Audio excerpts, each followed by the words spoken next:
Welcome to the Feed the Soul Company podcast, a space I've created to share my story and to encourage you to share yours. I'm your host, Liv Setla, and I can't thank you enough for being here. With me today is our special guest, Melody Nua, or to me, Coach Mel. Coach Mel was a setter for UNLV from 2005 to 2008, and she led the team to the 2007 Mountain West Conference Championship and our program's first NCAA appearance. Not only that, but she holds records for UNLV in assists, matches played, and sets played, and she has two of the best single season performances in assists. I know her because she was my assistant coach at UNLV my freshman year in 2021. And accolades, labels aside, Coach Mel was someone that I really connected with. And even though her time was brief, I remember one day, I think we just grabbed coffee or something, and she was asking, like, how am I? And that was the first time, I think, since my dad passed, that I really realized, like, it's okay to talk about it. And even for a coach, like we had a conversation about grief, and it was such like I hadn't even really talked about it at that point yet. And then for her to be a coach at my new school, where I thought in D1 athletics you can't it's your job, you can't really show emotions, you just gotta perform. She sat down with me and we talked, and I felt so amazing after. I don't even think she knows this, but basically she let me realize that I'm allowed to talk about grief and my dad in the sports world. And now she coaches at the professional level. She's the assistant coach for the Vegas Thrill. So that's how I know Mel, but I'll let her kind of introduce herself to you guys, how she wants to be known. Mel, thank you so much for being here. Yeah. Hey, what's up, everybody? Thanks for having me on, Livy. I am Coach Mel. That's what everybody here, even at the club, knows me by. So I was at UNLV up until pretty much 2021. And then I moved over back into the club world at Vegas Aces. And then that's where I also picked up Vegas Thrill shortly after. Right now I'm doing I have my hand in a lot of different places. So alongside with club, I'm doing the Vegas Thrill, assistant coaching there. And then also I'm running the program at Coronado High School. So doing a lot of different levels of volleyball. I think Yeah. at one point I was doing 12U team and then assisting the pro team, and then like doing some summer stuff on the side with a couple high school kids. So it's a lot of movement, but it's all volleyball, and that's mostly what I love to do. And so yeah, that pretty much is what keeps me busy. But for the most part, a lot of people around here know me as Coach Mel. I love that. I actually did want to ask you more, if you want to talk about just the different levels. Yeah, Um, yeah. even I know for me it was like, okay, we know Coach Mel's going, or after you left UNLV, it was going to club, but even it sounds like now you have a hand at all different levels all the time. Talk about what it's like going through those different levels. I think for me, it kind of keeps me a little bit grounded. When the one thing that I learned kind of going into like the pro realm is that it isn't a lot of like necessarily like teaching or reinventing new skills or anything like that. It's pretty much just like taking whatever they have and then just drilling and repping and kind of meeting. I mean, we say meeting kids where they are even in college. This is even more so in the pro scene. And so there's a couple people. I mean, another big thing was like the age range. I mean, I'm coaching girls that are like in their 30s and then all the way back down into like early 20s. And so it's like a couple things that we have learned to take into account is like, one, when you're in your early 20s, your body functions and works a lot differently than kind of when you're approaching or even in your 30s. And so some of the things and some of the drills and like how hard we go, I think that all matters depending on the people and the type of athlete we have coming into the gym. We have, we have a mom on our team also that isn't going to be able to function at like a 20-year-old would that's fresh out of college. So it's like also dealing with a little bit of those things. I think the pros, for the most part, a lot of them know who they are, know their body, know what it takes to be at their best. I think that's also been a big difference. In college, you're discovering that and you're learning like, oh, shoot, I have a lot more in the tank. And then I feel like in club, it's like, I don't know what I have in the tank. So it's like, now you're having to be pushed to that point where it's like, oh, I can do more. Oh, okay, this isn't so bad. And So it's like a little different in that sense, but I've honestly been loving kind of doing a lot of everything because like I said, it keeps me grounded. It keeps me still remembering like the basics, going through, serve receive passing with a 12-year-old. I wouldn't say it is like totally different. Obviously, we're working on a lot of different things. It's a lot of teaching and learning at that level. But for the most part, a lot of it is also still repetition and it's keeping things simple. It's trying to do one thing at a time. I mean, even as adults, we can't juggle 50 million things. You're still working on one thing. So there's a couple of things that are the same, which I always find like super interesting. But it's been really, really cool kind of being able to juggle a lot of different personalities, different ages, different types of athletes in general. That's really cool. I love that answer. Not just because of, I mean, because I was expecting, I guess, more of the volleyball level talk, but you go to talk about just the people and the different um, girls you see and the different challenges they face off, on and off the court. Um, so I wanted to ask you if I were to Google Melody Nua, Coach Mel, um, what's something that wouldn't come up but is important to your story and who you are? I'd probably have to say like my culture. I think my culture and my ethnic background is very, very important to me. Being a Samoan, there aren't a lot of us. I know that there's always, like the African Americans in the game, and Juneteenth was last month and all that stuff, and but there isn't many talk about like brown people just in general, different races in that sense, and so I think my culture and just my background in that is really, really important to me. It's something that I'm actually like super prideful about. So this past season with Thrill was actually pretty cool because we had two Polynesians that were on the team. One was Inisa, the other one was Janet.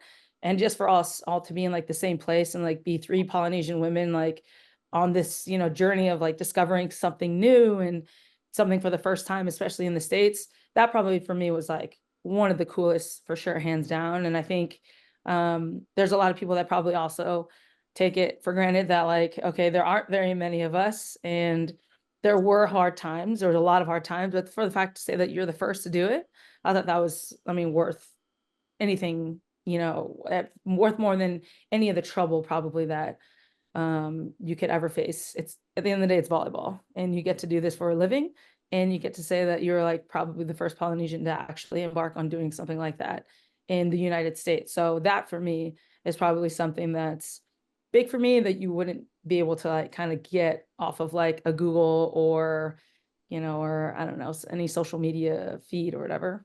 Yeah. Um, I love that, and I think, well, our connecting point at UNLV, we pride so much ourselves on diversity and Yeah. celebrating our culture. Yeah. And being at UNLV, in my experience here, has kind of realized like how much that part of my identity, it wasn't, I wouldn't say neglected. I just think it was just like growing up, it was, not Yeah. necessarily emphasized. And being here, having it something celebrated, and it's another way for me to connect with other people.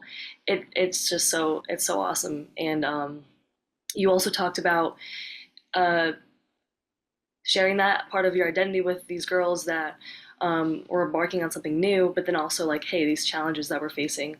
Can you tell us a little bit more about some challenges you faced um, recently? This could be mentally, physically off the court, but and then how you overcame that. Yeah.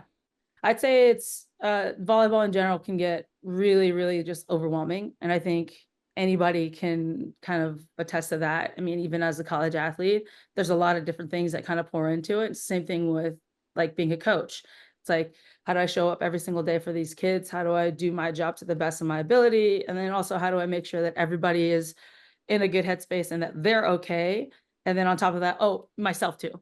And so Mhm. it's like, I think the biggest challenge was probably like juggling a lot of different things all at one time, and then also being able to kind of do my job and do me the best that I could.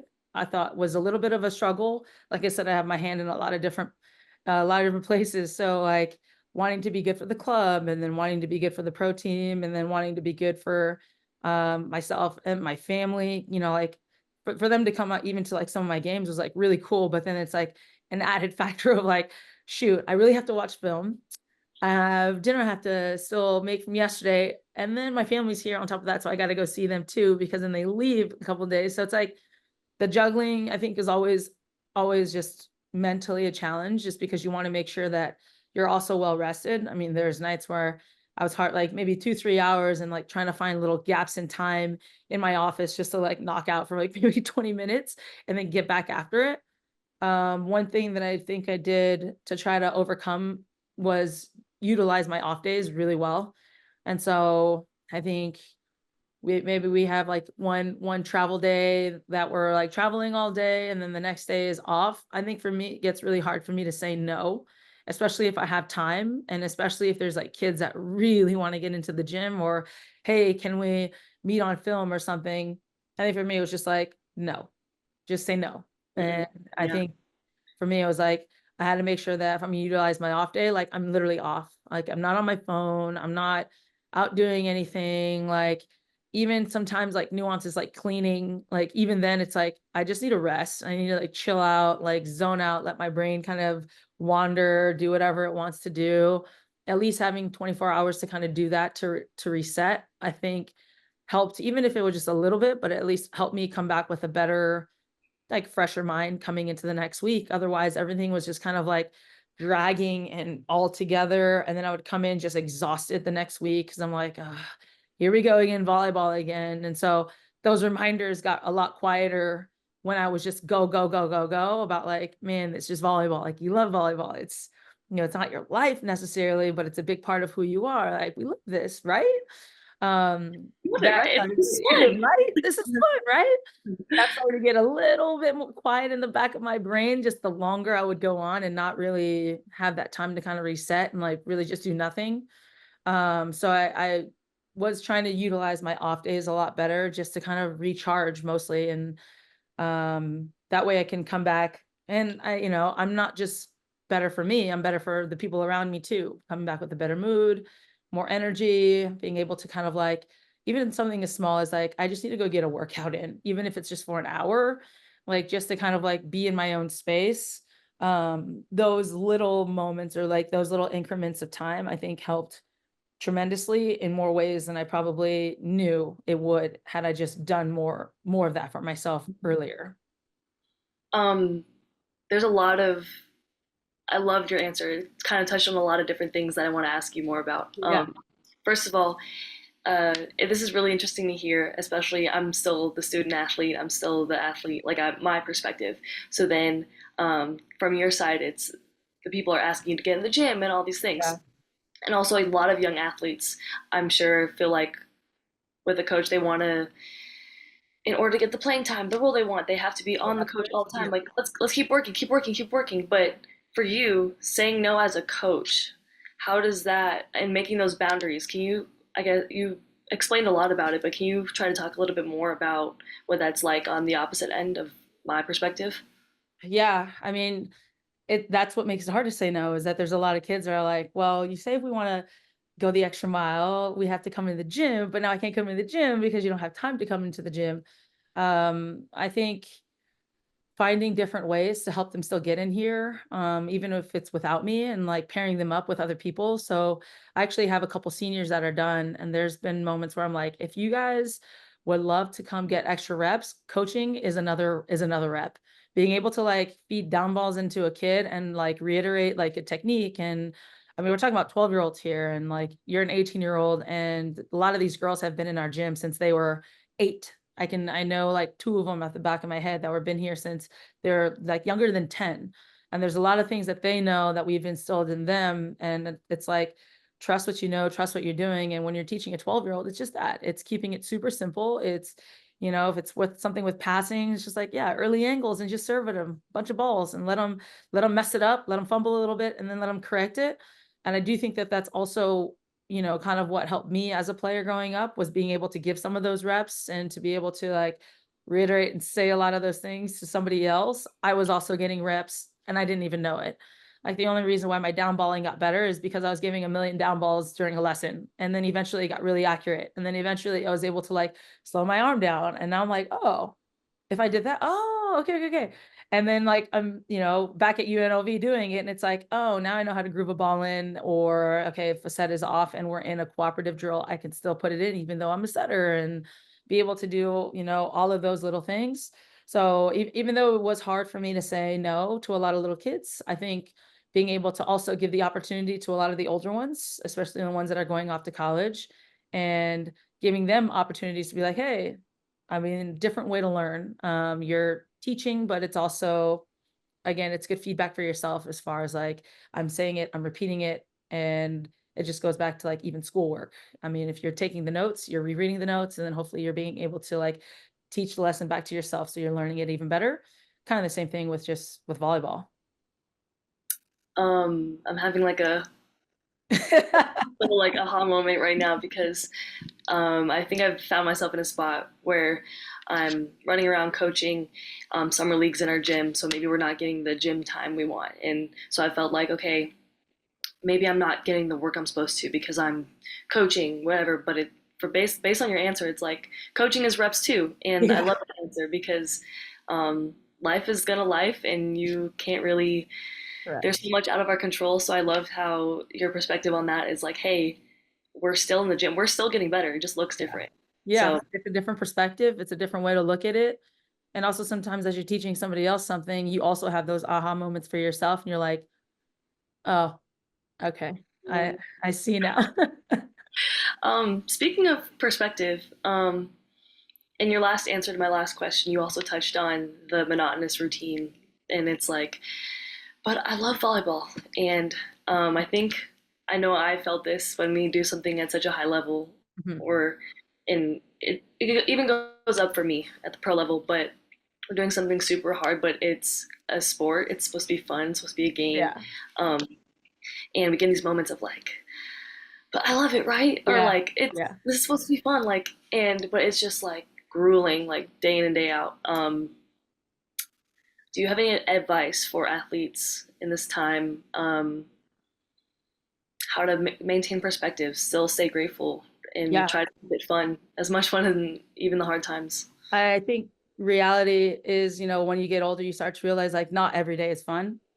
Not every day is going to be a good day, and not every moment's going to be like the best and the greatest. I think something that I just learned just through life is like there's going to be these hard days, and it's not always going to be fun, and it's not always going to be the best, but you get through them, and then eventually, when you find yourself in those like really big moments, those don't necessarily matter anymore. Now they're just like kind of notches in the day that you just bad day, move on, get to the next one, because there isn't, I mean, I don't necessarily want to say like every single day is going to be this awesome and amazing thing and you got to be grateful and have like great perspective. Some days just going to suck, and that's just what it is, but not every single day does. So it's like, so then maybe yesterday wasn't the best day, then how do we make it better the following day? Also it's like it comes in these different moments. I think we were talking about it with my club team as far as like bad plays turning into bad matches, turning into entire bad tournaments. Like, okay, so then how do I like turn one bad play into like maybe a better one later? Or let's say, okay, I've been trying and every single play is bad and now my whole match is bad. The whole day doesn't have to be that way. You just had a bad match. So then how do we make the next one or the next play just a little bit better? I'd say like same thing for like some days might not be going well. I think for me, I just try to make sure that the whole day isn't just chalked up as a bad day. So like maybe practice was bad, then I'm gonna have like the best dinner. Or I'm just gonna like try to chalk it up as like practice was bad. That doesn't mean the rest of my day has to be bad.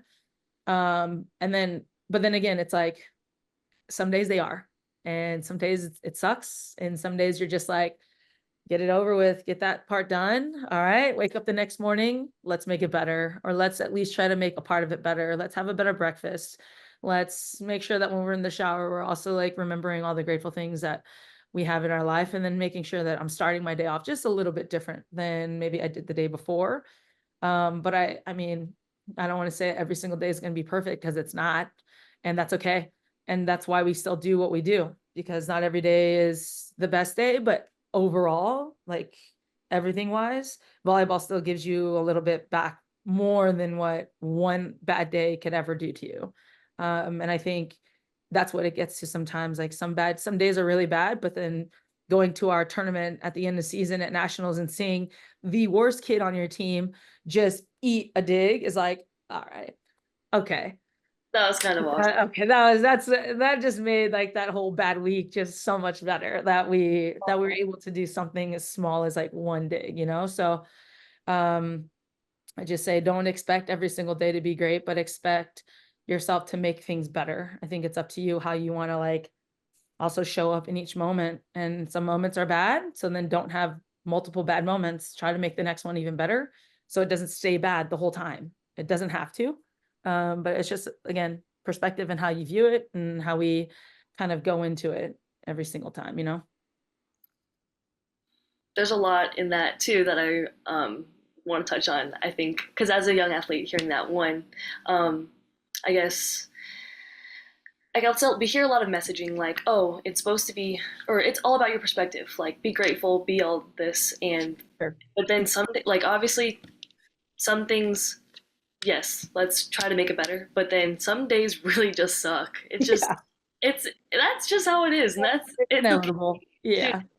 Um, I still feel like this now. I've felt it a lot heavier and a lot more when I was a freshman. I'm happy to say I've grown a little bit, but um, just speaking about like how much, especially that transition, I think from high school to Mhm.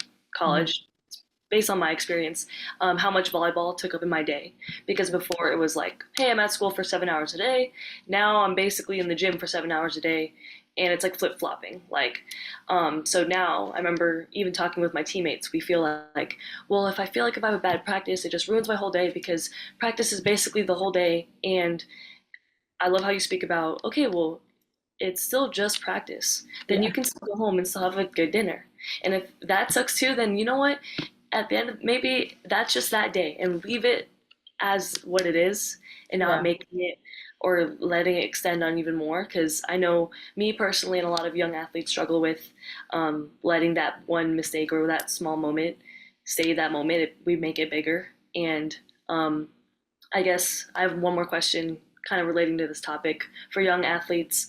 Um, for you, I like how you explain making those moments like keep them there. It's not. It's like a okay, bad practice. That was bad practice. Bad match. It was just that bad match.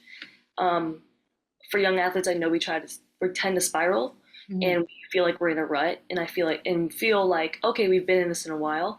What It's kind of a broad question, but I guess how would you go about giving advice to young athletes who feel like they're in a rut or Yeah. haven't been playing as well as they want to for a while?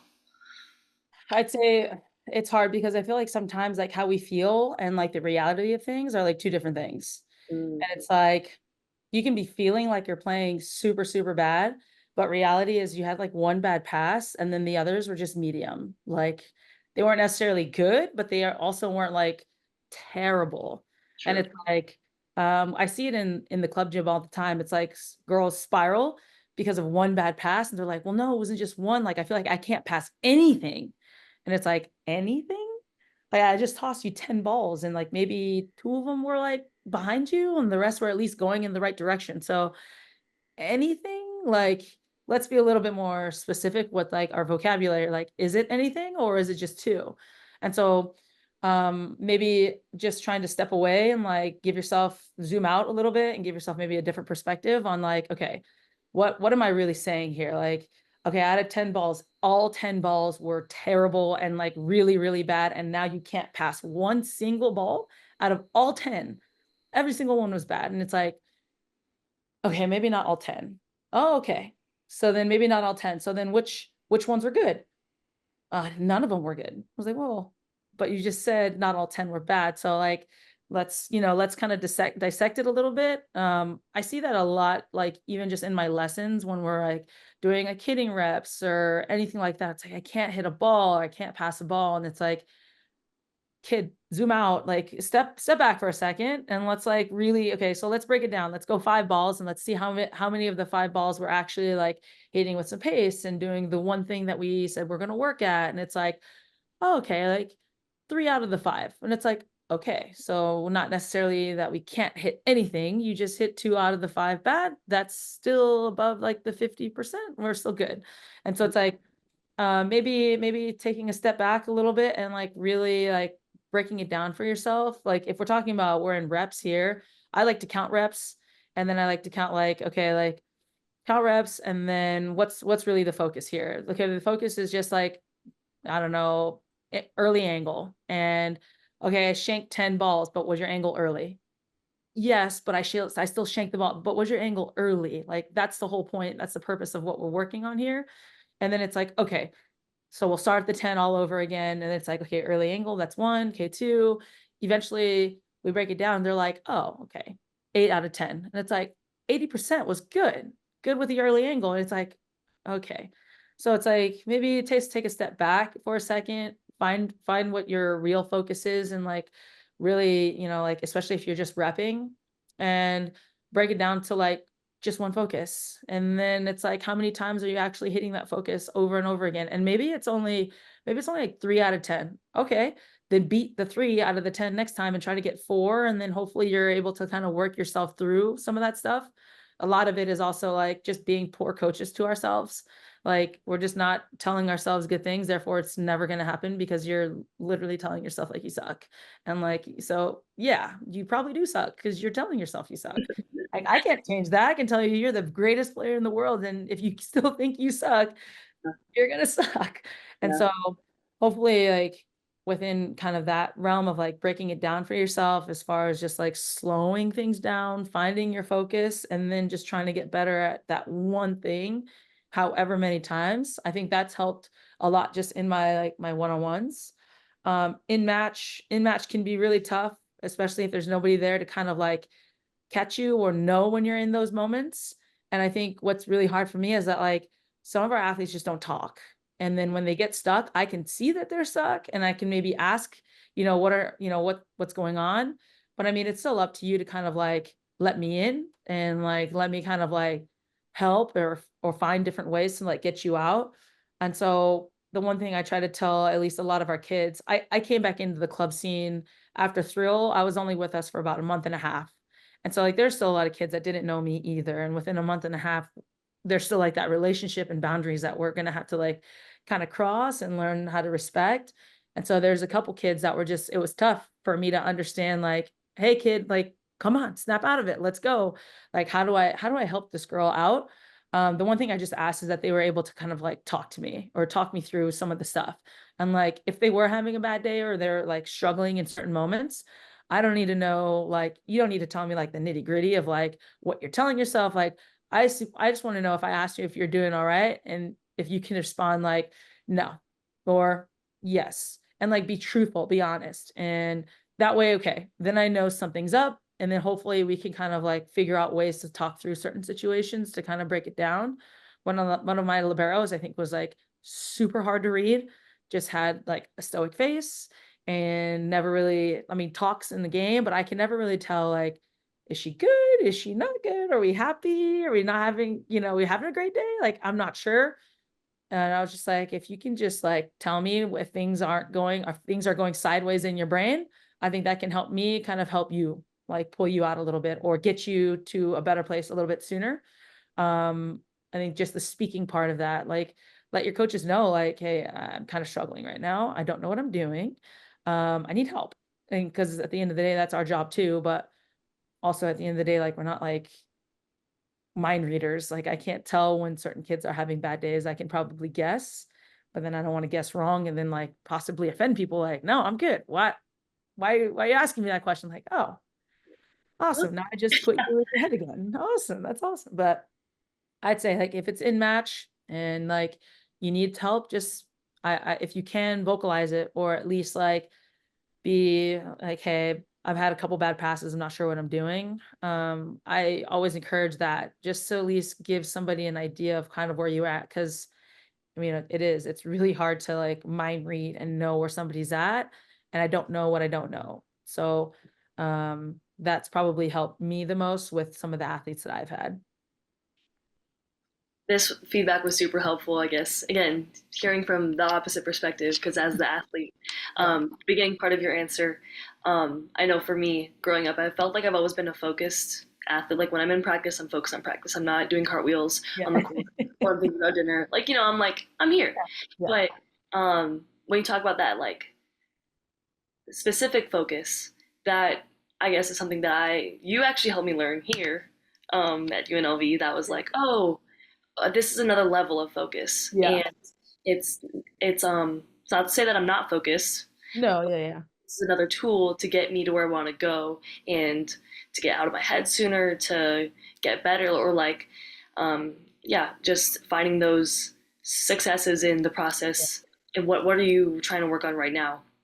And I'd then, also, oh, go sorry, ahead. just to kind of piggyback off of that too, because like some people think like, shoot, I have to like really like zoom in and like find that. Sometimes just keeping it as broad as possible also is really good, because like I feel like sometimes we just get too stuck in our head then on like certain things that it's just like high middle, just pass it high middle and then go from there. So it's like it really is just dependent on like who you are, I feel like, and also like kind of what works best for little ones. Sometimes having that detailed focus helps, but also just telling them like, hey, just pass it high, pass it in the middle of the court also gives them a little bit more of like autonomy to like, okay, coach just wants me to get it there, so I'm gonna just do my best to get it there, and then naturally they start doing it the way that you wanted them to do it, underneath the ball, being able to angle back the shoulders and all that stuff. So sorry, I didn't mean to cut you off there. No, actually, I'm glad you mentioned that because I think in my journey at UNLV, starting off, I was like, oh, great, I found a specific focus. This is Yeah. super helpful. So then I got super focused, like too focused on the physical thing. So I'm like my body's stuck because I'm only focused on my arms. And Yeah. so now, I'm older in my career. Now my specific focus is loose or play free, Yeah. loose, something like that. So I loved how you touched on the different types and like um, I just yeah that starting with a specific focus, I guess for people if you I guess Yeah. are just starting out, but then and it's gonna change. So I guess figuring out what works for you in that moment. And yeah, I just loved how you talked about there's different ones. Yeah. Um, and at the end of the day, the goal is to play. So whatever helps you play better. It's Yeah. really yeah. So for me, it was like, okay, well, I need to get better at early arms. My if I can't early have early arms, then my ankle's not gonna be there, and all these things. But then when I just realized like, just get it to your setter, just pass to your Yeah. setter. Like Do then you I think was doing those things naturally. do you think that's maturity for you, or is that something that you like just had to like learn? Ooh, um, it was something that I'm still figuring out. Like Yeah. I think even today I would say that like someday or I think if I'm repping it out, I have Yeah. my specific technical focus, but then when I go play it's be Yeah. free, Yeah. So Hopefully you've repped it enough to the point where it's like, okay, now I'm just playing. and then to trust Got it. it. Like Yeah. I've put in the work and that's something for me Yeah. um I guess growing up I've just had a really hard time acknowledging like Liv, you literally did Yeah. extra rows every single day this week. You will be fine in the game. Yeah. Just just trust it. Trust. So Yeah. um and then there was also another piece of your answer. Oh, speaking when you're stuck. I know for me specifically, I always have a hard time telling coaches that I'm stuck because I'm in my head and I'm like, okay, I think I'm good. I think I'm good. Okay, I shake the ball. You know what? I got it. I'm okay. I got the next one. Early arms or whatever my focus is. Then I'm not doing it, and then I'm like, okay, and then I get into, well, I don't know why I'm just playing like this. So I Yeah. think in your answer, it was really awesome to hear that it's like, you don't even have to have it figured out. Because I know for me, when I ask for help, I feel like I have to say, I'm struggling. I need you to do this for me. Yeah. Like it has to be the specific, super eloquent, like, I have it figured out. This is how you can help me. But Yeah. the way you said it was just like, is it good? Bad? Okay, Yeah. let's go. Let's start there. So I Yeah. think I know there's a lot of athletes that probably feel like that similar thing. Like I'm stuck. Like I feel more confident even now going back to the gym and just being like, Coach, I'm stuck. Yeah. Help. Yeah. I'm just stuck. Yeah. So I Yeah. think I guess hearing that from a coach, the other perspective, hopefully other people find that helpful. That's a good starting place to go if you ever feel like you're in your head. Well, yeah, I mean, I honestly kind of got that some from some of the kids because it's just like, hey, what do you need help with? I don't know. I'm struggling.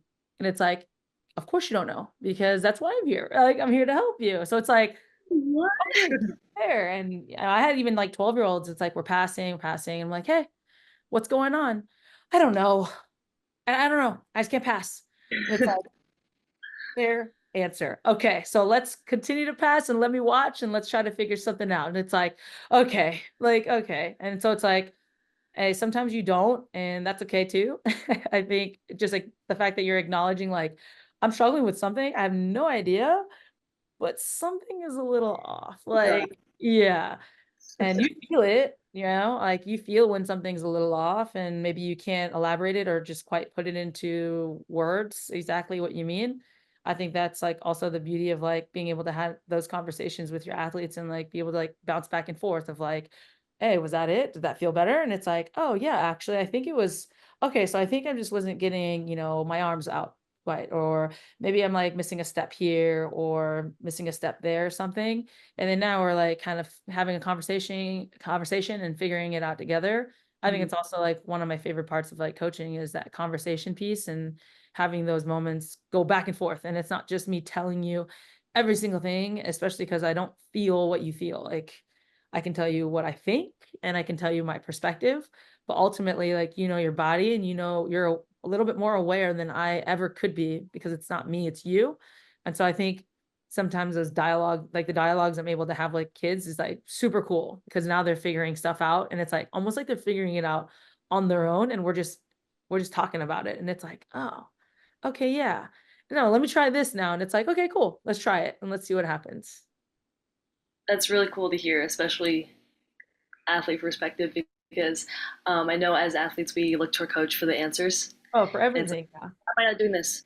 And I've coached like young kids club, so to go from playing and then someone asking me what's wrong and then I try to figure it out with them and they're like, okay, well it's not working. Like I can feel like, okay, well, Yeah. like to your answer, I don't know because that's your body, but we can figure it out together. Yeah. Yeah. So Let's just that keep prepping it out and see what yeah. happens. Yeah. So and again, I think a lot of I know a lot of people don't have the same experience with their coach where it's this conversation. It's I'm telling you what to do and you have to do it. Yeah. But again, I like your perspective. I appreciate, it, and that's why you're on here. But glad to say that. Um, circling back to kind of our bolded questions, but you talked a little bit about the challenges of kind of just the day in the life, Yeah. the grind. Um, and you also said you have a hand in a lot of things. So I kind of want you to tell us um, what does your day look like on a pretty busy day? Okay. Yeah, what does that look like? So I guess since I've had like a little bit of like everything now that we've been through thrill season, I think kind of normal day, like during season through the pro season. So we would have practice in the morning. I'd probably be at the gym. I'd set up the nets. I'd put pretty much all of our cameras up, kind of get practice put on the whiteboard. And then the setters usually are always in early, if like maybe 30 minutes ahead of time before practice starts. So then I'll be downstairs repping with them. We'll go through practice after practice, usually up in the office, getting uh my scout done or watching film or looking ahead at what else do we have to do. I took care of like our living situation, our housing and stuff like that. So if there's anything with housing that we needed to do, film and volleyball obviously took precedence over a lot of that stuff. So majority of my time was spent just like watching film, trying to put a scout together. And then usually at night, depending on like how much I've gotten done early on before club practice, I'll kind of step out and go to club practice. So those practices started at like 3:30. So we'd go through whatever. I'd be here at 7, kind of set up, get some of the video stuff going after practice. And then usually that could take me straight into like our 3:30 start time for club practice. Depending on what needed to be done at club practice, I can be there anytime from like 3:30 to 6 or 3:30 to 8. Depending on like some coaches, we had one of the coaches was pregnant. So there's some days where she wasn't able to kind of stay or kind of come. She wasn't feeling very well. And she took our 12s team. So it was kind of like doing a little bit of both for them. And then, I mean, 8 o'clock comes. I'm like back in the office trying to figure out, like, okay, should I finish this now? Should I sleep now and like wake up early? Like, what are we doing here? Go back to film and then literally wake up and kind of do it all over again. Um, when everything kind of was done and summer kind of hit, it was just a lot of lessons. There's a ton of kids that just wanted to come in and get some extra work. I mean, so I could be in here anywhere from like 8 to 8, depending on how many kids wanted to come in, or what the schedule is like for our teams. Um and the one thing that I love is like, I love when kids want to work. Like, I love the hustle, which is why I told you it's so hard for me to say no sometimes, because it's like, hey, if they want to come in and get better, like, who am I to say like, no, like, don't get better for us to win medals? Like, what? So I mean, a lot of the times, like, I was just like in the gym during these past couple months, just doing a bunch of lessons and then going straight into practice. Right now it's kind of slowing down just a little bit. It'll pick back up because we have the little kids starting up again, and then I have high school. And then on top of that, like, there's a lot of college matches that I want to go watch, just to see some of like the people, like some of the seniors that would be graduating, what they actually look like, kind of, say hi, establish a little bit of like that relationship so that they can know who we are as well. Athletes Unlimited is also going to start. And so that a lot of our current players are playing in Athletes Unlimited. So it'd be nice to kind of go see how they're doing, kind of watch them a little bit, just show support there in that league too. And then, yeah, our season will start to rev up pretty much end of December, kind of going into the next year. But we have a lot of, and on top of that, there's a lot of also club stuff going on. So it's crazy. But I mean, I would be lying to you if I said I didn't, I did not love it. Of course I love it. That's why I'm doing it. So Well, this would be my lead into, okay, well, given your schedule, and here's my big question in a second, but I want to ask you, what is it like? Um, because, okay, I'm just going to say this. D1 athletes, we're here all the time. We're here in the gym for a long time. We're like, oh my God, I was in the gym from this time to this time. And then I have to go home and then make dinner. And then we complain, right? But as a coach, you're there before us, there after us, doing work when you're at home. Then you're going somewhere else after, maybe, in your case. And then you have something like, it's just yeah. nonstop for us. So my question, I guess, is like, how do you deal with the athletes that complain about being there the long hours when you're doing more? That's such a good question. I guess, like, to be honest, there are only a few of those athletes that I feel like I've ever had to really like deal with. And I think a lot of them, they didn't last as long as probably they could have. I do think complaining takes a lot out of you, takes a lot out of your day, and it also affects the people around you.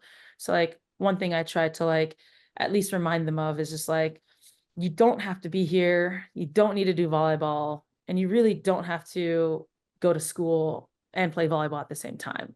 Like, we would love to keep you, but at the same time, like, you really don't have to do this. This is a choice, that we're all making to, at the end of the day, to actually like do this thing. And so it's like, the hard part is like, I still feel like a lot of athletes are, they identify as being volleyball players. And I think that's a huge problem too. It's like, this is your life. And it's like, no, it's not. Um, for me, it is. I mean, although volleyball is like not everything, I mean, it is my life because it's the career path that I chose. So it's something that like I'm choosing to do and that like I really love to do, which is why I continue to do it. But as student athletes, like, you you can also opt out. Like, you still have the rest of your life ahead of you, and volleyball isn't necessarily everything. It probably seems that way because you've done it for such a long time, and it's a part of your routine, but it's not necessarily who you are. Not right now. I mean, unless you decide like you want to be a pro and you want to do it later on, then sure. But I think dealing with some of those athletes, for me, it's more of like kind of just giving them a different perspective. I mean, at the end of the day, I'm still going to do my job and do what I do. And for the ones that complain, it's more of just like, not that I ignore them, but it's like, hey, listen, like it's just more of like a reminder, like you're doing this as a choice. Mm. Like I literally do this as my career. It's how I get paid. It's my job. And so it's like, if you didn't want to do it, then Yeah.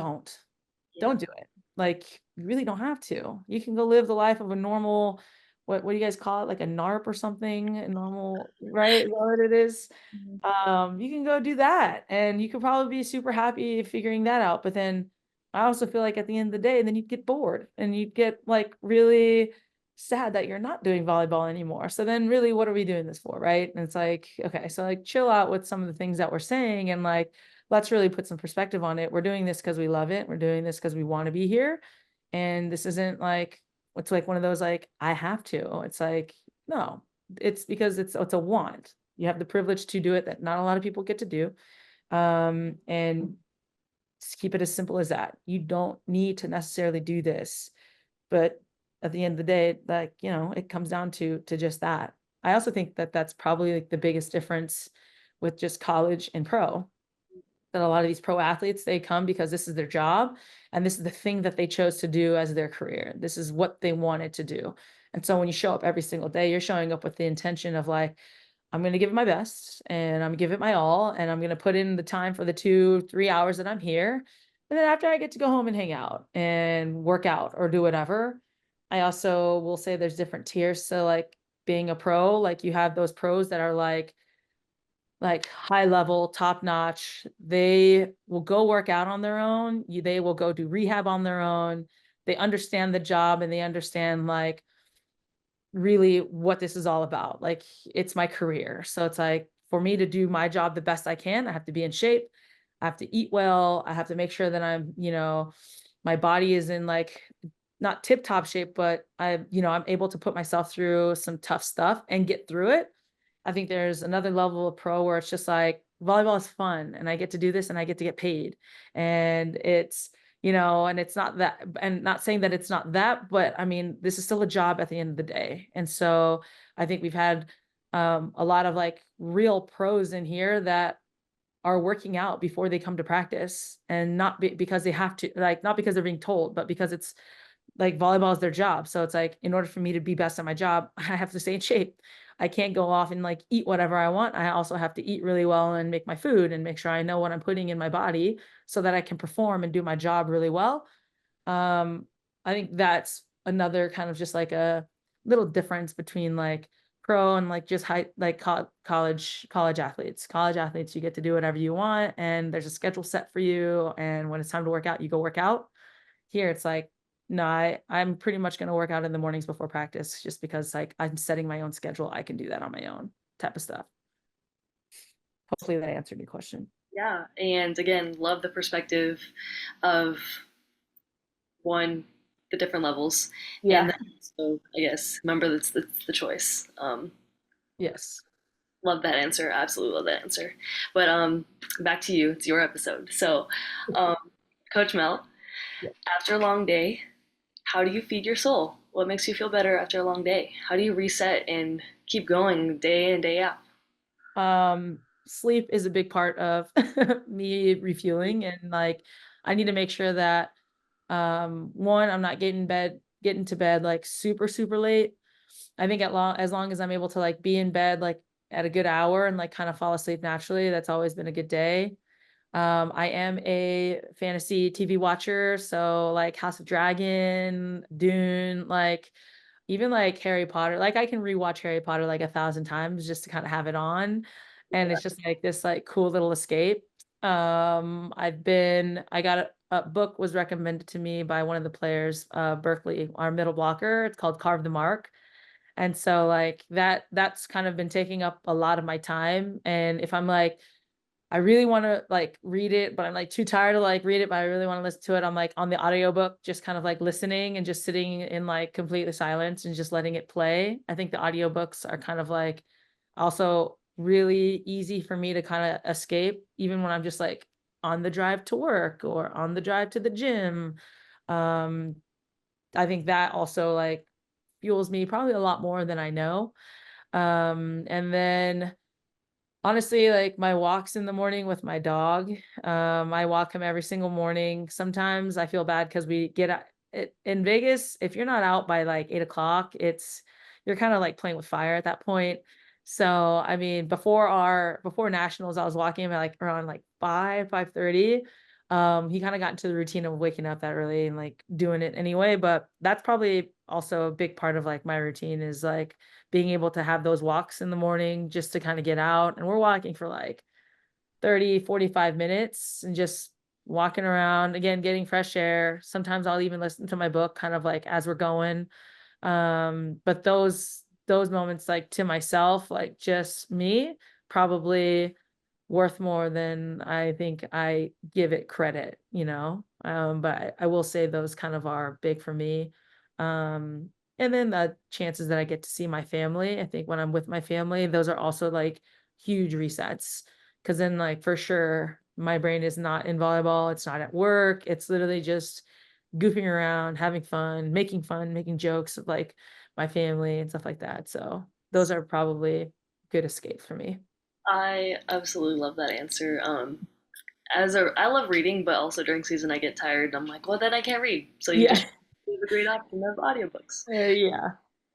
And actually, we should have Berkeley on here at some point.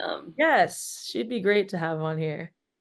But Coach Mel, thank you again so much for your time on here.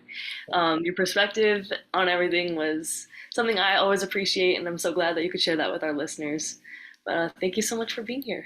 Cool. Thank you. It was awesome. I love being on. Thanks for having me. Hopefully we can maybe catch me after the next season and let's see if anything's changed.